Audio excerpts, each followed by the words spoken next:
I'm here to represent the DU Rishi team and present the Strategic Internationalization Plan. To begin with, I think I should introduce the DU Rishi team as such. So it's a 12-member team, and the project investigator, the principal investigator is Professor Brajesh Chaudhary from the Department of Physics.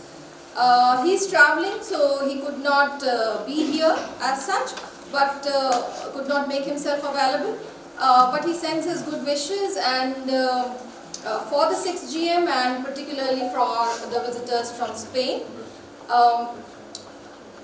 Apart from the principal investigator, we have 11 other members, so I'll just call out their names in no particular order, and perhaps it would be great if they can just identify themselves by a wave of hands for the audience here. So we have Professor Neera Agnimitra from Social Work, Professor Pamela Singla again from Social Work, Professor Jacob Cherian, Professor Mallika Verma, Professor Sukanta Datta, Dr. Sangeeta Gadre, Professor Alok is absent, could not make it, Professor Chetana, then Dr.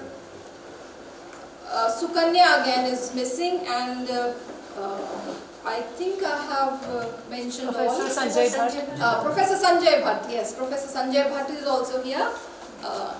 Yeah, so with that, let me just come to the presentation. Now, insofar as the Strategic Internationalization Plan is concerned, while a lot has been proposed in the elaborate SIP that was shared with Spain, I would like to confine myself only to the key points for paucity of time. We have just about 20 minutes, so that some time can be reserved for questions or perhaps some discussions.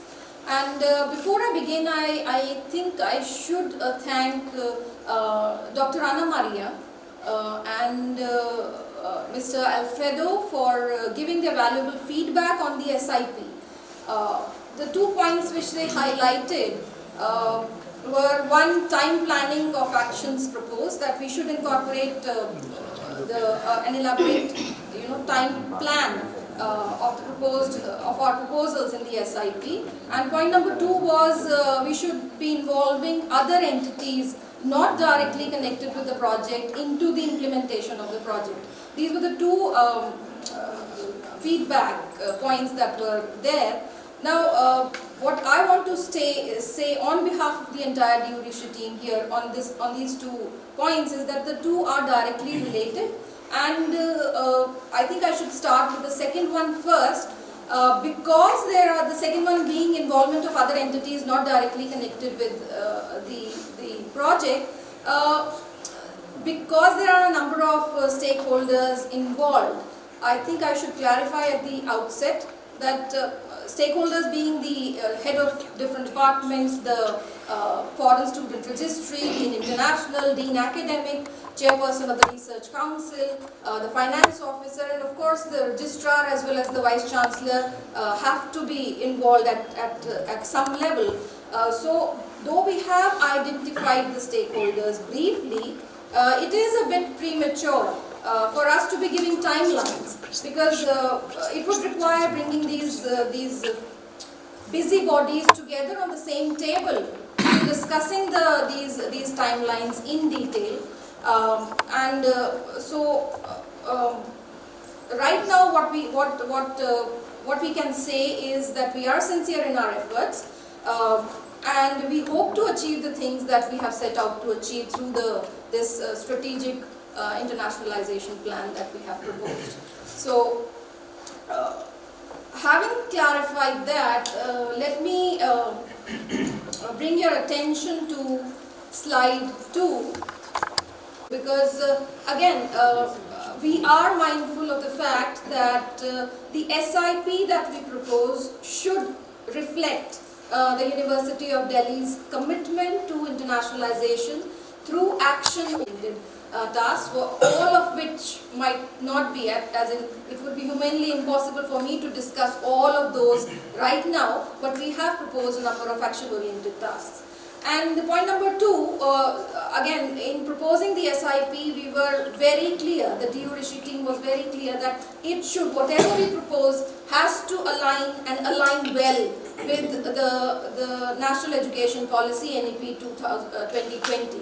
And we have made an attempt towards that.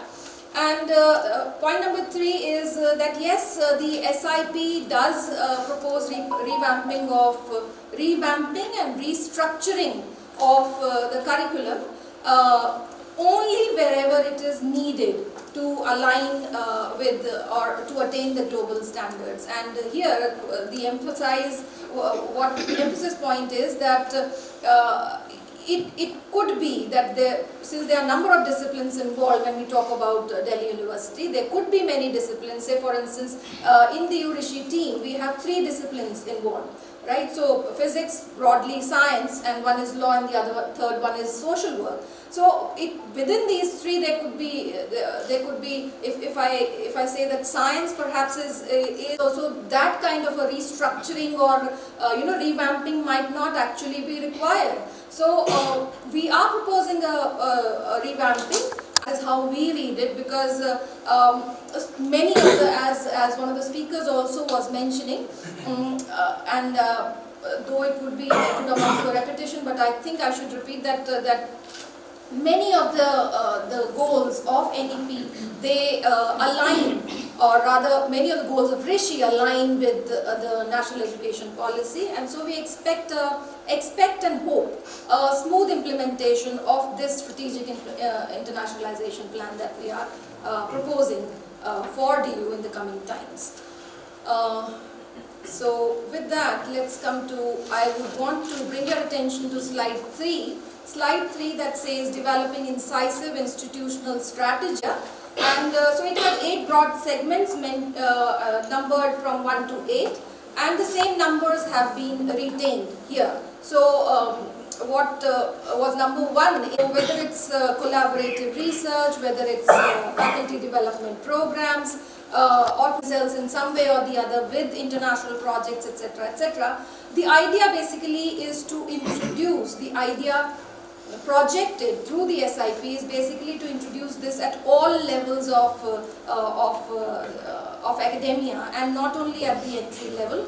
Why? Because presently most of the opportunities for teachers training and development are focused at the assistant professor level, and not so there is a distinct need for creating continued and sustained professional development opportunities, and particularly the ones that aim towards mobility of the teaching and the non-teaching staff. The ones that expose the teachers as well as the non-teaching staff to different environments for teachers, different teaching, learning and research environments, and so on and so forth. Then point 2 is collective endeavor to review course curricula, and here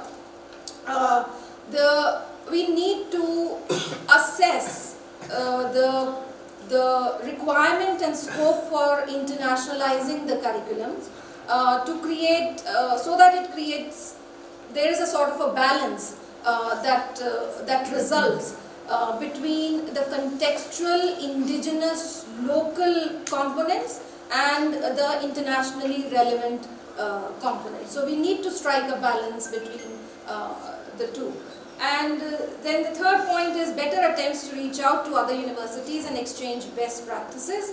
And here, something that a happy situation for us that I think I should mention is that DU is looking at implementing policies to start dual degrees, to start twinning programs and joint degree programs in various fields and disciplines, which is going to facilitate ultimately the exchange of students, teaching faculties, and exchange of best practices. So again, here the goals of both what we are doing as in right now, and what the goals that we have set out for ourselves through the SIP they match, they align.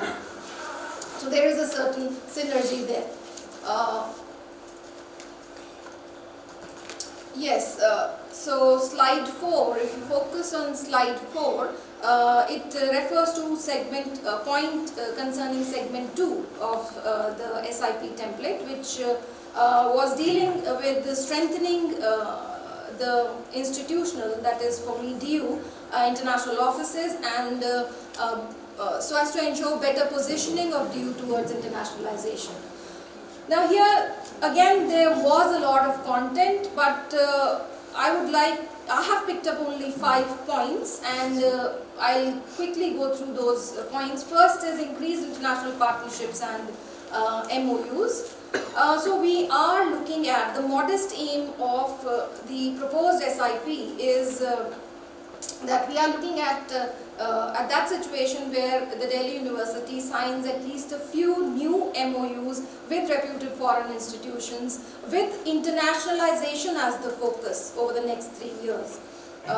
So we are looking at enhancing mutually beneficial collaborations. Why I am emphasizing mutually beneficial? Because everything has to be on the basis of what our core strength is vis-a-vis those areas where we might need some improvement. So this is point 1, and then we have point 2. Point 2, which says growth in international student enrollment. And presently the number of international students that the Delhi University manages to attract for its UG and PG courses can definitely improve. There is a lot of scope there.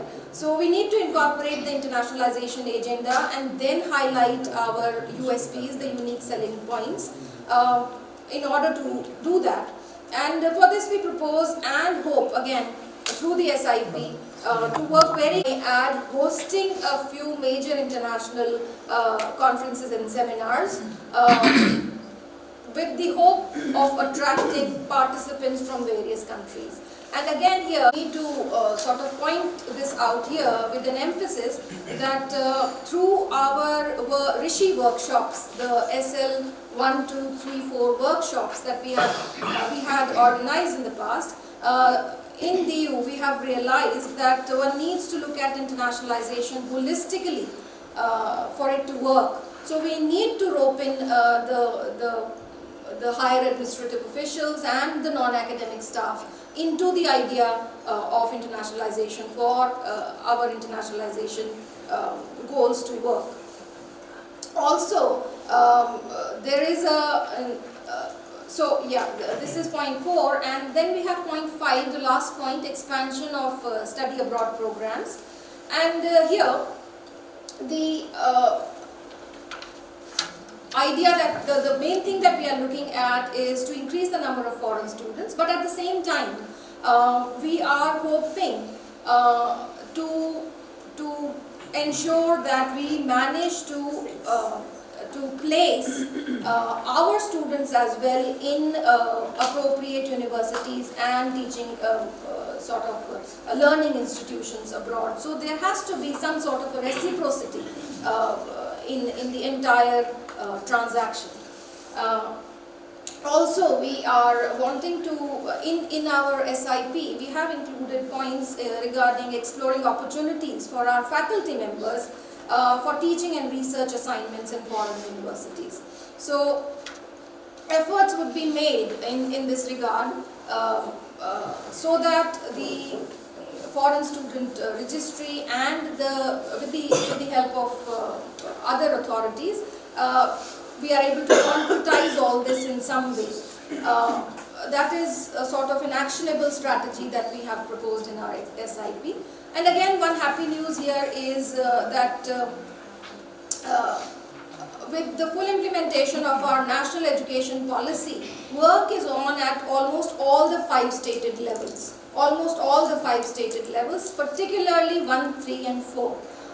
So 1, 3 and 4 are before you, and the Delhi University is working actively, actually right now as I share this with you, to make all this a reality. Slide 5 deals with the segment 3 of the SIP template, which dealt with improving mobility.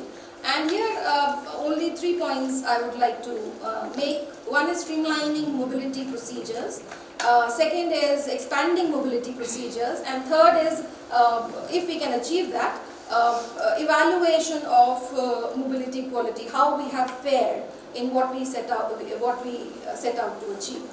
So in streamlining mobility procedures, depending again, and this I need to sort of underscore, because Delhi University is a huge institution, and it becomes a humongous, colossal task actually to bring all the authorities together to basically, carry out and implement what we propose. So depending again on the availability and participation of the strategic stakeholders, white paper may be prepared documenting the protocols involved in mobility of teachers, researchers and students.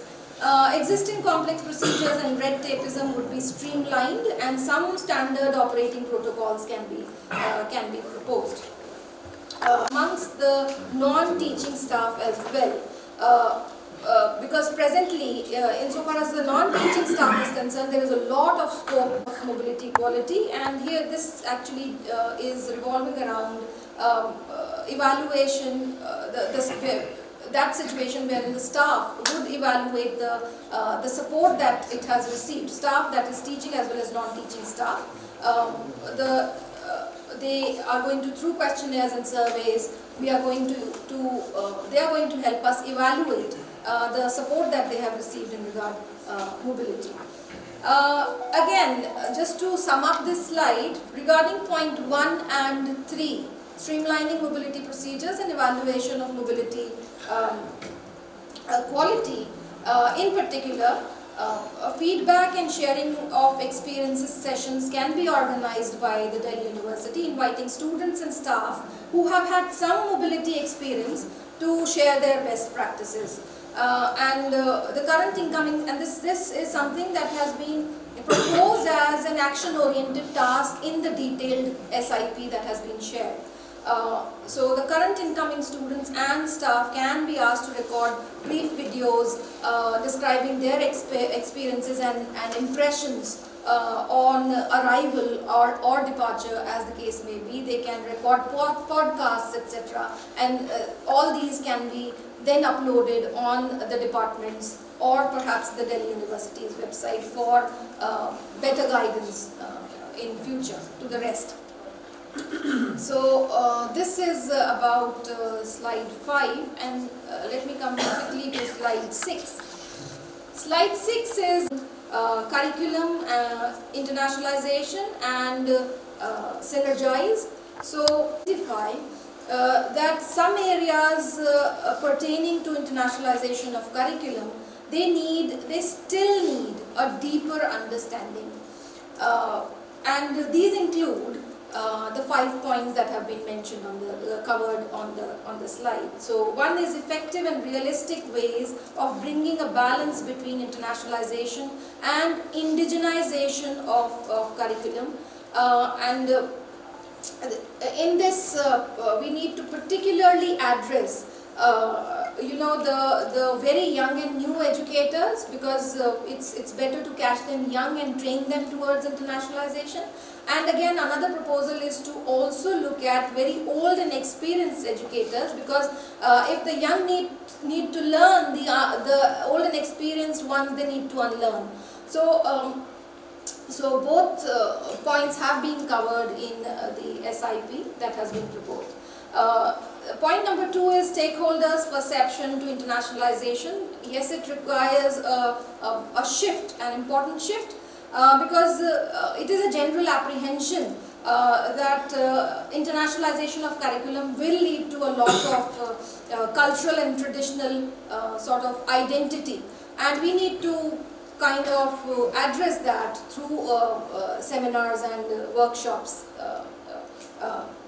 that we need to organize. Why? Because it is extremely important to orient the insecurities of different stakeholders and also engage the key stakeholders. the decision makers, including the deans and the HODs and the registrar, to drive the internationalization agenda forward. And all this has been proposed. Point number 3, 4 and 5, they are kind of self-explanatory, so I'm not elaborating on those. They are there on the screen. The whole, just to briefly mention point number 5. Point number 5 being this: policy makers and finance officials should be a part of such events. Yes, again, through our previous experience of organizing internationalization workshops under the DU Rishi fold, we have managed to identify that this is extremely important, because otherwise things, there is a chance that things may just end up on paper and may not actualize or concretize in the real sense of the term. So this is